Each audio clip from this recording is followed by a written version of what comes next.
stereotype bucket did you fit in? Or maybe not. Were you the jock? Were you the nerd? Were you the brainiac? Were you the Romeo? Were you the... I don't know. Tell me. Paint that picture for us a little more. I think, this now makes sense to me when I'm older. I think I have an unusual outcome because I think it was a little bit interesting. Like, right around 4th or 5th grade, from the jock standpoint, was when I transitioned from wanting to be on the New York Jets to thinking about buying them. What age was that? That was about 10, 11, about 12. Because, Wow. 7, 8, 9, and I have such remarkable hand-eye coordination that I was able to dominate 1st and 2nd grade. But somewhere around 4th and 5th grade, things changed a little bit. You had to actually be strong and fast and athletic and all these other things. I'm like, uh-oh, this might be a problem. I was really a bad student.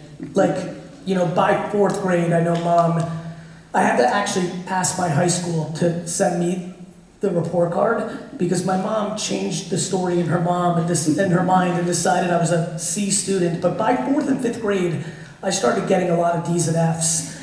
And that was actually extremely challenging. I had a lot of teachers and a lot of my friends' parents really communicate to me in an incredibly negative way because of my grades, right? Like, I remember, for the people over 45, you might remember this. For the kids, this might be a reference that doesn't land, but for some reason in the late 80s, early 90s, the way they tried to scare you, and I feel terrible for people in the sanitation business, but the amount of teachers that told me I was going to end up being a garbage man was like staggering. It was like an everyday barrage. For me, this is why I love entrepreneurship. There were, sports started to tell me I wasn't good enough, right? And that was a very early 1st, 2nd grade dream. My teachers were definitely telling me that I wasn't good enough. That started bleeding into my friends' parents having comments and snarky comments. But the 2 places that always told me I was good enough was home and business, right? Like when I started selling baseball cards in 6th grade, I was the best at it. I was the best at business. So the reason I love the market and the world is the world's always been good to me. It's always told me that I was good.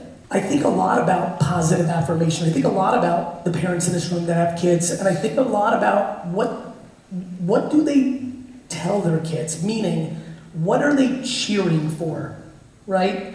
For me, that's a very interesting game. I struggle with cheering for things that are very transactional. I fear that it makes our kids robotic, and it makes them every 90 days, and it makes them robots. And I think we struggle as a society to understand creativity, to understand different. What I really think my mom drilled, which is a super challenge, because I'll be honest with you, I'm not great at it as a parent, was she made me not think my grades were a reflection of who I was going to become. But she held me accountable for having bad grades. To find the balance of making me believe that these bad grades would not define me, but also grounding me every 3 months when my report card came home, is a very fine tightrope that I think every parent here can understand is almost impossible. Like, I really struggle to see it, because I think we go too far in any direction. And so, to answer you directly, little Gary by 4th grade understood he was going to win the world. Nobody was going to stop him. And he lived in his own cocoon. I lived in my own head.